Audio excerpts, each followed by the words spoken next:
holy. You are holy.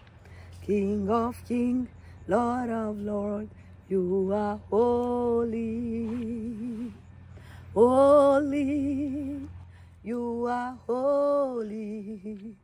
King of kings, Lord of lords, I worship you. Takatifu, takatifu, Bwana wa mabwana, Yesu ni takatifu. Takatifu Yesu, mtakatifu, Mfalme wa wafalme, Yesu ni mtakatifu. Bwana Yesu asifiwe. Ndugu katika Kristo, ninakusalimu katika jina la Bwana, jina lipitalo majina yote. Yatupasa kama Wakristo wacha Mungu tuvae kwa kujistiri. Haleluya. Usiwe mwanamke ambaye unaishi maisha ya vurugu. Utalindaje karama na vipawa ambavyo Mungu amekupa? Ishi maisha matakatifu, mcha Mungu, tumikie Bwana. Unapofanya kazi ya Mungu ndo unaendelea kuinuliwa na kuongezeka. Wengi wenu mnapenda Mungu auinue, muwe na viwango vya juu, lakini humtumiki Mungu. Hauimbagi kanisani, haufanyagi kazi yoyote ile kwenye kanisa, lakini unataka tu upewe macho, unatamani tu upewe karama ya uponyaji na ufanye kazi ya Mungu kanisani. Utapandaje? Kazi ya Mungu, unajua mtu ile alipiwe ni lazima atumiki ndo unalipwa mshahara. Sasa wengi mnapenda kulipwa mishahara na hamufanyi kazi. Huo ni wizi na utapeli. Ukitaka vipawa vya rohoni, fanyia Mungu kazi, ndo unaongezewa. Na ukikuwa mfanya kazi mzuri hata kazini, mtu unakuwa unaongezewa. Unapokawa kwenye kazi, kama kazi yangu ukikawa, unakutaga baada ya mwaka au miaka miwili wanakuongezea mshahara. Hautakuwa kama na wale ambao ameanza. Na kazi za rohoni ni hivyo. Unapofanya kazi ya Mungu kwa bidii na kwa uaminifu, ndo unaongezewa vingine zaidi. Lakini usipofanya kazi ya Bwana, hata uombe haje, ufunge haje, hauwezi ukaongezewa. Haleluya. Sasa fanya vifungo na huko unamtumikia Mungu. Homba sana na huko unamtumikia Mungu. Ishi maisha matakatifu na huko unamtumikia Mungu. Na utavishwa taji. Mataji hayatakuwa sawa hata mbinguni. Kuna wale ambao watapewa taji kubwa zenye kung'aa. Hata manyumba zetu za mbinguni hazitakuwa sawa. Haleluya. Bwana Yesu asifiwe. Sasa tumtumikie Bwana. Kula vyakula visafi. Hata madaktari huwa wanatushauri mara kwa mara. Lakini unakuta wapagani wanakuambia vyakula vyote vimetakaswa. Kula vyakula visafi. Ukikula vyakula vichafu tena unashuka. Zamani ukiona watumishi ambao wanaamini eti kula chakula chote ni safi, wanakuaga aje? Wanakuaga na upako, hawanaga na nguvu za kiroho. Na ukiona hata kuvaa kwa kihuni. Sasa unaweza kuona una mme au unachumbana na mtumishi ambaye anaamini kula kila chakula. Angalia tu maisha yake, angalia tu muonekano wake. Nguvu za Mungu hana, upako wa roho wa Mungu hana. Anaweza kuwa anajazoka na Roho Mtakatifu, lakini ule upako, zile nguvu za Mungu hana, kwa sababu anakula vidudu huyo, anakula mapanya, anakula viura, anakula uchafu wote. Yeye anasema kila chakula kimesafishwa. Ndio maana kuta hata maisha yake ya kiroho ni ya kuyumba, anatawaliwa na mawazo, maneno na watumishi wa Mungu, kwa sababu anaamini kila kitu ni safi. Sasa kama unataka kulinda vipawa vyako dada, acha kula vyakula ovyo, kula vyakula safi. Hata madaktari wanatushauria kula vyakula vizuri, vinaimarisha afya yako. Mimi mwenyewe Roho wa Bwana alinifunulia kukula matunda, inaimarisha afya yako kuwa bora. Na kuna wengine hata magonjwa unakuta hayatakuwa yanakupata wala hatakuwa yanakaa kwenye mwili wako, kwa sababu unakula chakula kisafi. Chakula kisafi ni kile ambacho kimeota kwa asili. Usikule kule minyama, minguruwe, unakula viura, mapanya, unakula sijui vyakula vya ovyo. Bwana Yesu Kristo akubariki sana. Asante Bwana, kushukuru kwa neema hii katika jina la Yesu. Amen. Haleluya, mbarikiwe na Bwana. Shalom.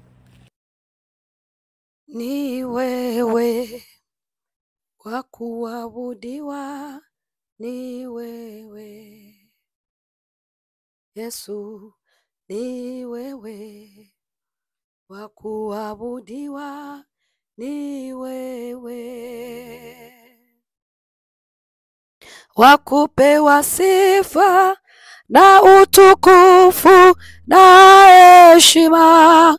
Ni wewe mwenye nguvu na uweza, ni wewe.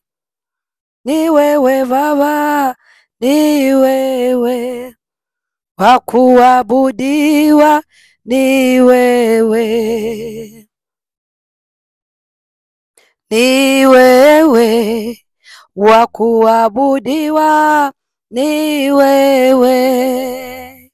Yesu wangu, wa kupewa sifa na utukufu na heshima. Ni wewe mwenye nguvu na uweza, ni wewe. Haleluya. Bwana Yesu Kristo asifiwe. Kwa bado naangalia namba. So ambao napenda kuuliza namba, unahitaji namba. Mara nyingi ukitaka namba zangu, hata kwenye video ambazo huko chini kuna namba zangu. Amen. Kwenye video zingine kuna namba zangu, lakini tena nitakusomea hizi zingine za huduma. Kama uko Afrika utaanza na kodi ni +1, yani alama kujumlisha 1. Please yes. So unaandika 319 329 2941. Amen. Tarudilia tena, alama kujumlisha 1 au +1 319 329 2941. Amen. Hiyo ndo namba yangu, unaweza ukaipata. Yes, Bwana Yesu Kristo asifiwe. Na kuja kuongeza, kukazia vitu vya kuepuka kwa wajakazi wa Bwana ambao mnapewa neema na Mungu kujawa Roho Mtakatifu. Unajua kuna wakati nakuwa natamani hiyo, ningejua laiti mtu unakuwa unajichagulia utakuwa hivi, ningependa nikomae ndani ya kazi ya Bwana, ndani ya kanisa. Ningetamani kujazwa na Roho Mtakatifu na kibinti mdogo. Huwa natamani sana ningejazwa na kibinti mdogo, nidumu kwenye kazi ya Mungu tu. Amen. Ndio maana binti ambao ngaliki mdogo, ambao umepewa neema ya kupokea vipawa vya Mungu na bado mdogo, shikilia, gangania hivi vipawa. Maana kuna wamama sasa hivi wanajuta. Kuna wamama sasa hivi wanatafuta Roho Mtakatifu hawampati. Kwa sababu ambao wamepitia ni vingi, dhambi nyingi wamefanya, manunguniko, wanabeba watu wengi ndani ya mioyo yao. Sasa inachukuaga muda kwa mama kujazwa na Roho, kwa sitabidi kwanza wafanye matengenezo mengi sana, kuondoa vitu vingi sana ndani ya mioyo yao, maana wengi mioyo yao imejawa majeraha. Amen. Lakini ni rahisi wewe binti kupokea Roho Bwana kwa sababu hauna vitu vingi ambavyo ushapitia, hauna watoto, hauna mume. Ni rahisi, gangania hiyo wokovu. Inafika wakati unaanza kuvililia vipawa, unaanza kuvitafuta. Ndio maana niko nakusii, hepuka marafiki ambao hawana maana. Kazi yao ni kukuvunja tu moyo. Na kuna mazungumzo ya wanawake wengi utakuta anakuambia usiamini watu. Unakuta yeye kwa sababu ameona maisha yake yashaharibu, hana tabia zake, ni marafiki kila mtu kama yeye. Kwa hiyo moyo ukuta anasema usione siku hii sio kuamini watu, usione tu mtu anaomba vile eti ameokoka. Unakuta kumbe yeye mwenyewe ndio yuko hivyo, anaomba kumbe tabia vyake ni vichafu. Wakati niko high school, kuna dada moja ambaye alikuwa rafiki yangu sana Texas, wakati tunaishi Texas. Kinua, yani wasema Lingala. Najua Kongo ni mji mkubwa. Tunatoka nchi moja lakini tulikuwa tunaongea lugha tofauti. Yeye Lingala, mimi Kiswahili, kwa hivyo tuongea Kiingereza. Sasa akaniambia eti babangu anakuwa ananichunguza sana, simu yangu off, anafikiria vitu vile anafanyaga yeye, ndio anafikiria na mimi wote. Akaniambia ukiona mtu hakuamini, anafikiria vile yeye vile anafanyaga, anafikiria na wewe kumbe naona vifanyaga. Babangu anaona gisi vile yeye anaenda anachezea mabinti kule nini, na yuko na mamangu anafikiria tena sisi na tutawaiga tabia zake. Akasema wow. Neno kuna maana unakuaga watu wengine inakuaga wanakuaga sana wagumu kuaminia wengine watu, kwa sababu wenyewe wanajijua hali zao za sirini sio nzuri. Amen. Bwana Yesu atusaidie sana. Na ndio anakusii binti, Mungu akuwezeshe, akutie nguvu, usivunjike moyo, usikate tamaa. Una neema ya kipekee kumjua Mungu kali kibinti mdogo. Amen. Una neema ya kipekee sana. Wewe ambaye unaweza kumtumikia Mungu kali kibinti, hauwezi kulinganishwa na mtu ambaye ameenda kupokea wokovu ashakuwa mtu mzima au mzee. Mko tofauti sana. Neema yako ni kubwa. Baraka ambazo Mungu amekuandalia na ambazo amekuwekea ni kubwa sana. Amen. Mungu wetu hana upendeleo. Wewe ambaye umemtii Mungu kingali kibinti kwenu, unalinda utakatifu. Uzee wako utakuwa uzee wa baraka, utakuwa uzee wa amani. Haleluya. Bwana Yesu asifiwe. Hautapita changamoto na mashida mbalimbali kama mtu ambaye ameharibu maisha yake ujana wake wote. Bwana Maandiko akasema nini hapa? Mtumikie Mungu wako wakati wa ujana wako kabla hazijaja siku zilizo mbaya. Utakaposema sina furaha nazo, wazee wengi utakuta mama wengi sasa hivi wanapitia changamoto za maisha, mashida, kwa sababu ujana wao wengi wameharibu ujana wao. Wengi walichezea ujana wao. Hawakumjua Mungu wakati wa ujana wao. Hawakumtumikia Mungu wakati wa ujana wao. Bwana Yesu atusaidie sana. Maana kusii uwe mtu wa furaha na amani moyoni. Haleluya. Kile kitu chingine nataka kuambia, epuka dada ambao umepewa vipawa, mama ambao una karama za rohoni. Epuka kula vyakula vyote ovyo ovyo. Nadhani mnaona Daniel, Shadraka, Meshaki na Abednego waliepuka kula vyakula vya mfalme Nebukadneza. Epuka kula vyakula vya ovyo. Wengi watakushawishi, watasema eti vyakula tumetakaswa, lakini tukisoma maandiko hakuna sehemu ambayo utasikia eti Yesu Kristo alikula nguruwe. Ilikuwa ni samaki na mikate, samaki mikate. Kwa nini hawakuandika Bwana Yesu akakula nyoka, Bwana Yesu akakula vyura? Hakuna hata sehemu moja. Kwa nini hakuna sehemu ambayo mitume walikula eti wakakula vyakula vya kulala, vyakula vya kuchache? Walikuwa na vyakula safi. Haleluya. Mimi Bwana mwenyewe alakuniimarisha niwe tu tunakula matunda. Mko siri sana kwa vyakula vya organic. Na hata madaktari wanatushawishi. Sasa vitu vyenyewe vya kuepuka ni vyakula vya ovyo ovyo. Ukikuwa nakula vyakula vya ma restaurant, haujui vyakula ambavyo vimetolewa kwa mihungu, unafika tu na kuanza kula eti utaviombea, lakini haujui vina maagano gani. Wengi ukikula vyakula vya ma restaurant, shaongea na unajua mimi huwa si payuki tu. Ni lazima kwanza nipate udhibitisho hata kwa watu wengine wawili watatu. Wengi wanakuambia wakati walikuwa wanakula vyakula vya ma restaurant, machipsi manini hivi vyakula vya nje hivyo, ambao mnakutaga vimekaa nje masaa viko wazi, miinzi na demea nini. Wengi wakivila hivyo nakutaga wanapungukiwa na ile nguvu ya kuomba.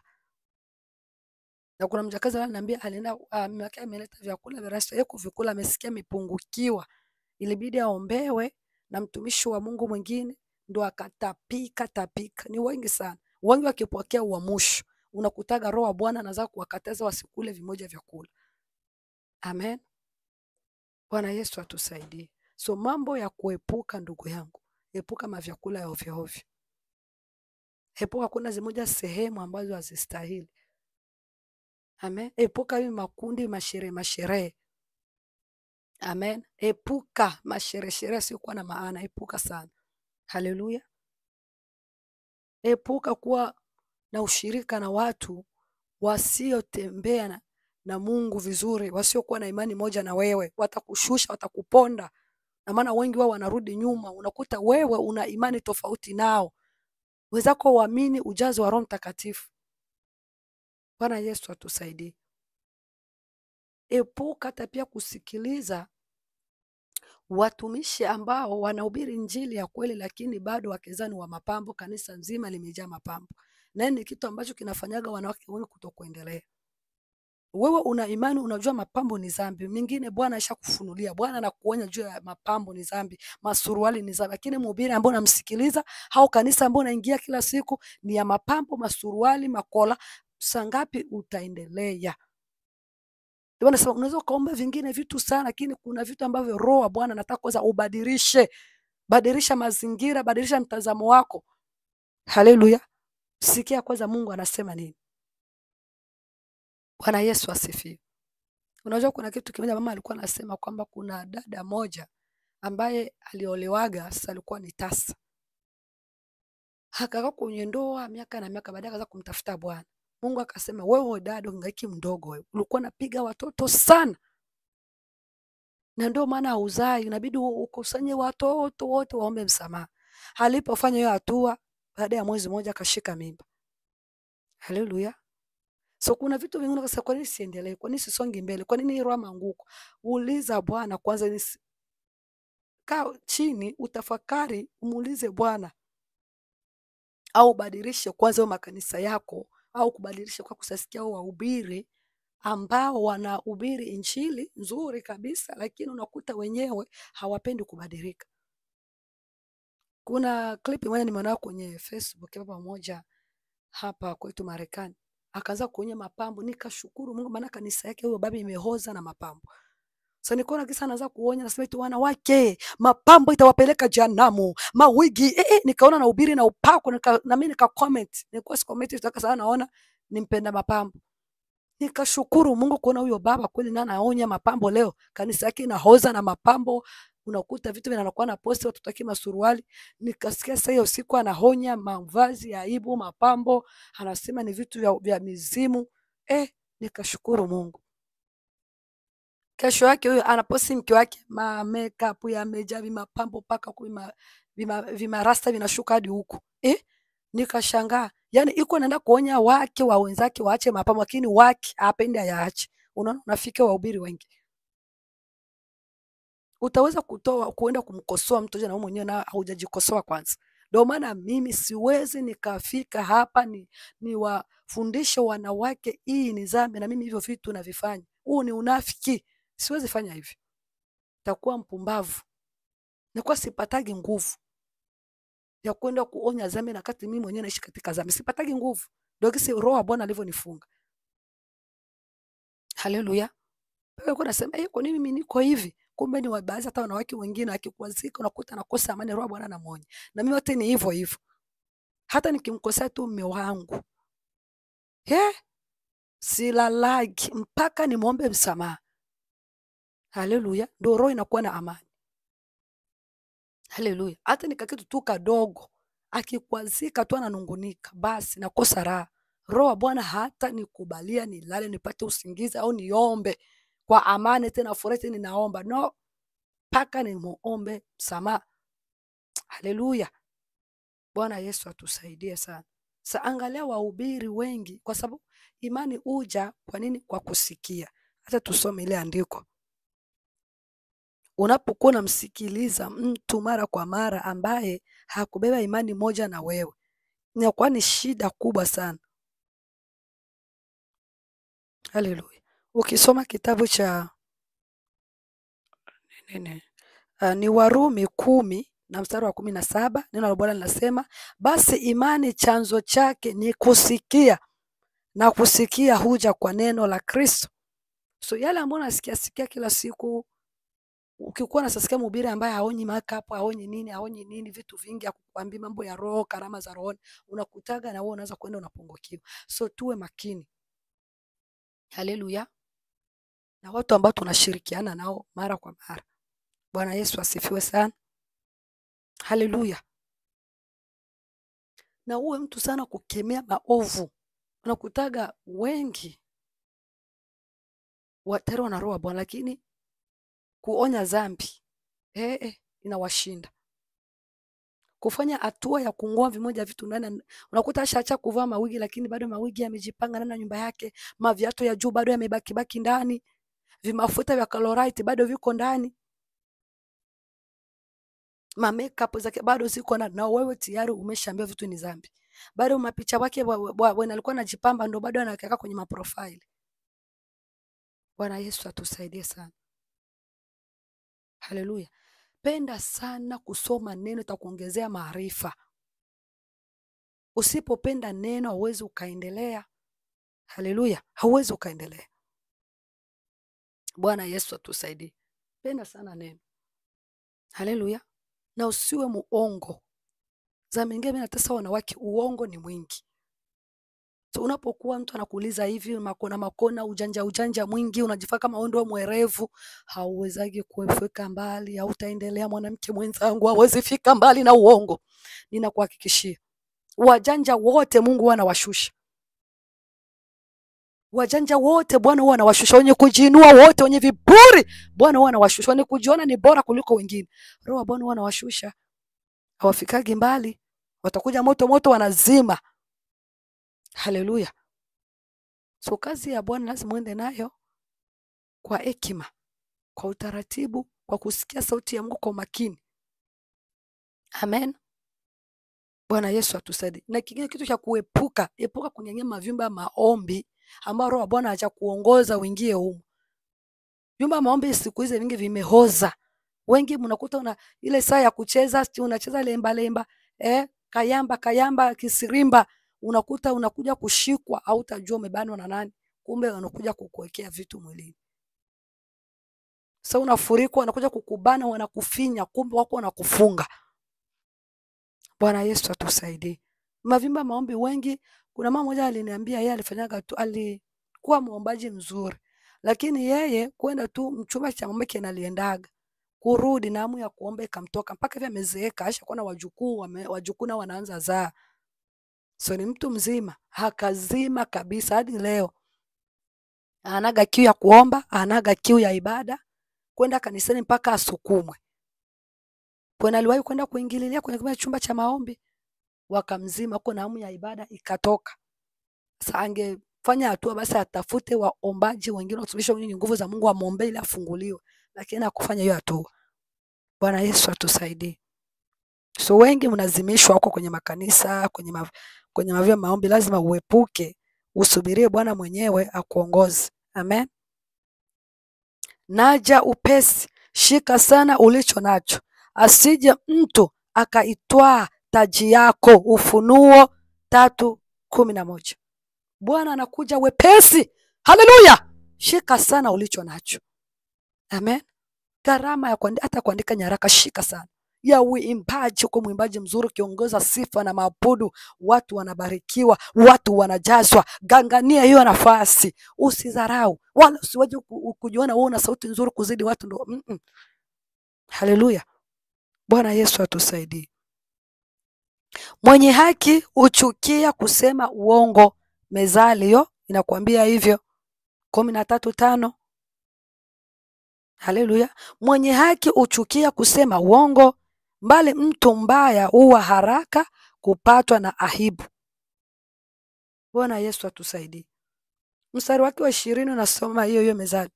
Enenda pamoja na wenye hekima, nawe utakuwa na hekima, mbali rafiki wa mpumbavu ataumia. Na tunavijua mara nyingi ukibana urafiki na kahaba, unakuta ile roho ya kahaba inaweza kuingia. Ukibana urafiki na jambazi, unakuta yeye kule akibanwa kwa sababu uko rafiki yake na unaingia mshida zake.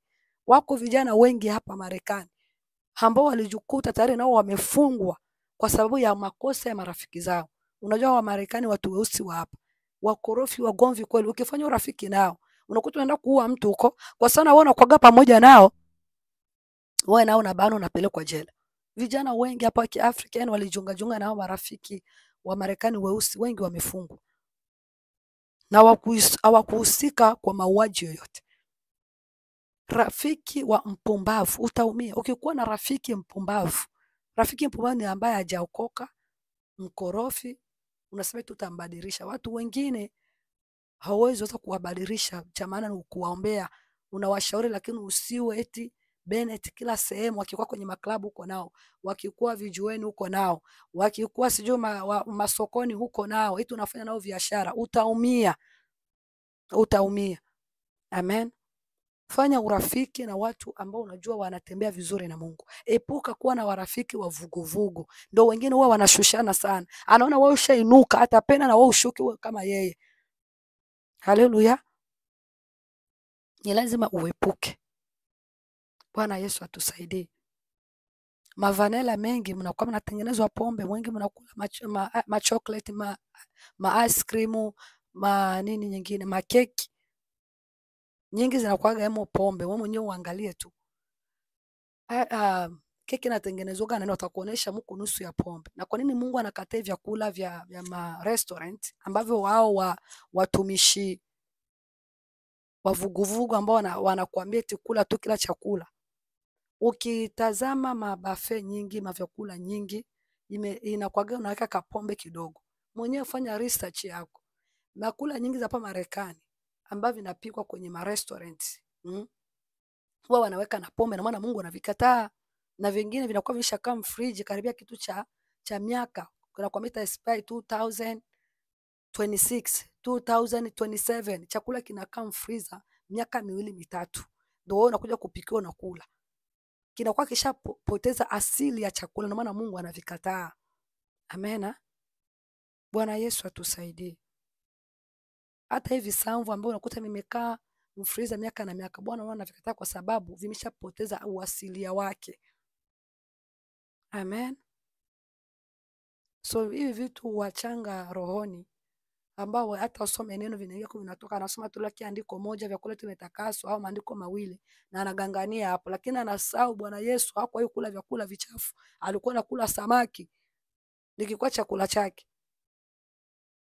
Haleluya. Matunda, maboga boga. Bwana Yesu atusaidie. Nyama fresh, sio nyamafu. Amen.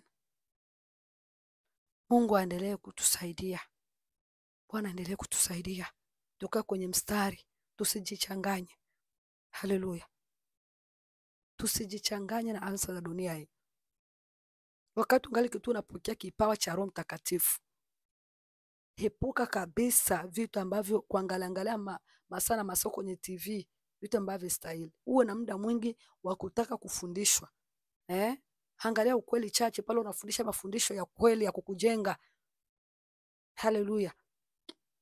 Soma neno kwa wingi. Yaani uwe na muda wako kusoma neno. Kuna dada kwa naongea naye, ni dada ambaye ile siku tufanya ile maombi yetu masaa 3 na alipokea kipawa cha Roho Mtakatifu. Bwana alikuwa yeye ana makarama ya maandiko, kupewa maandiko sana kwenye maono. Sasa anakuwa anafanya like hakikosea tu kidogo, Mungu anampa andiko. Unaona? Kwa sababu pia anapendeka sana kusoma neno. Ukipenda sana kusoma maandiko unakuta unaweza kupewa hata karama zingine, unapewa karama za maandiko. Haleluya. Lakini kama usemage neno, hauwezi kupewa karama za maandiko na wakati wewe mwenyewe upendi kusoma neno. Wengi ni wavivu kusoma neno. Hakikisha umaliza Biblia. Amen. Binti, epuka sana vitu ambavyo unajua vinakushawishi wewe kutenda dhambi. Viepuke. Roho wa Bwana anasemaga zina watu uikemee, usipoikimbia haitakutoka mpaka uikimbie. Jichukulie njia ya kufanya wewe utakwepaje ili jaribu, utakwepaje hii dhambi. Haleluya. Mambo mengine inabidi uyakimbie, uachane nayo, uvikatae. Uko kifunga na kuomba na Bwana atakuwezesha. Amena. Unapokea kipawa cha Roho Mtakatifu, jitahidi sana kuwa muombaji. Hata kama ufungaji sana, ukikuwa tu unaomba sana, Mungu anakuwa na kuwezesha na kukuimarisha. Na kuomba sana kunaanza kukupa kiu ya kufunga. Haleluya. Bwana Yesu atusaidie. Sio rahisi kufunga. Maombi ambayo utakuwa unajiombea, unaomba ya sana, ya kuomba sana, itakuwa inaanza kufungua milango na wewe kiu ya kupenda sana kufunga. Amena. Haleluya. Bwana Yesu atusaidie. Na kuna wakati wale ambao wanafunguaga miguu, ukiona kama vile uko mahali ulikuwa unataka utoe ujumbe ukasikia hofu ya kuutoa, ukiona miguu imefungwa, yani Roho wa Bwana anakuadhibu, anataka utoe, usitoke hapo, utoe hiyo ujumbe. Amen. Kuna wengine wafunguagi miguu lakini unakuta unanena kwa lugha sana sana sana, yani unajaribu ustope wapi, yani una ujumbe toa. Amena. Haleluya. Haleluya. Rebo sekaria mondre pa. Haleluya. Haleluya. Asante Bwana Yesu. Tujitahidi sana kukemea maovu na kukataa dhambi. Amen. Kemea uovu. Ukiona watoto wako wanafanya vitu ambavyo faa, kemea. Usijifanye uko mtakatifu sana, eti wewe ni mpole. Mtoto anafanya vitu visivyokuwa sawa, unamuacha tu. Unajiona tu sipendi kuongea. Upole mwingine ni wa kipumbavu. Tuwe werevu kama nyoka, lakini wapole kama ua. Yaani unabidi uwe mwerevu. Hii ni dhambi ambayo mtoto ameingiza ndani. Ikemee. Hausilelee dhambi ndani ya nyumba yako. Waambie hii ni dhambi na itawapeleka motoni. Amena. Hii ni dhambi na itakupeleka kubaya. Bwana Yesu asifiwe. Ni wakati hata sisi wenyewe watu unakuta ibilisi anakuiba zamu. Mungu kitu maana chukiaga. Umletee maneno ya ombea. Atakwambia sitaki unipeleke mzambi. Kwa ukileta kaneno kako mwabara yako, ananionye hapo hapo. Haleluya. Nikasema wow. Hapo hapo. Haleluya. Tusiwe watu ambao tumetatolewa uongo, unafiki. Leo unamsifia mtu, kesho unaanza, yani unakuta unamtapa mtu, akikugezea tu mgongo unaanza kumsema vibaya. Mungu wetu Yesu Kristo hatumiki na wenye mioyo ya unafiki. Wanawake wengi ni wanafiki, na ndio maana hatuendelei. Karama za Mungu ni nyingi mno, vipawa ni vingi, mavuno ni mengi, lakini watenda kazi ni wachache. Mavuno ni mengi, watenda kazi ni wachache. Ndio maana Bwana anakuambia katika kitabu cha Timotheo wa pili sura ya 1 na mstari wa 6 hadi 7. Kwa sababu hiyo nakukumbusha uichochee karama ya Mungu iliyo ndani yako. Na mimi leo nakukumbusha uchochee karama ya Mungu iliyo ndani yako. Usiwe na woga, usiwe na mashaka, usiwe na hofu, ondoa woga. Uwe na upendo na moyo wa kiasi. Tumtumikie Mungu kwa moyo wote. Tumtumikie Mungu kwa furaha. Tumtumikie Mungu kwa bidii. Tumtumikie Mungu kwa kujitoa. Sahau mateso uliyopitia. Sahau dhiki, sahau njaa, sahau maskini. Muangalie Bwana, utavikwa taji. Haleluya. Bwana akubariki sana. Shalom, shalom. Amen.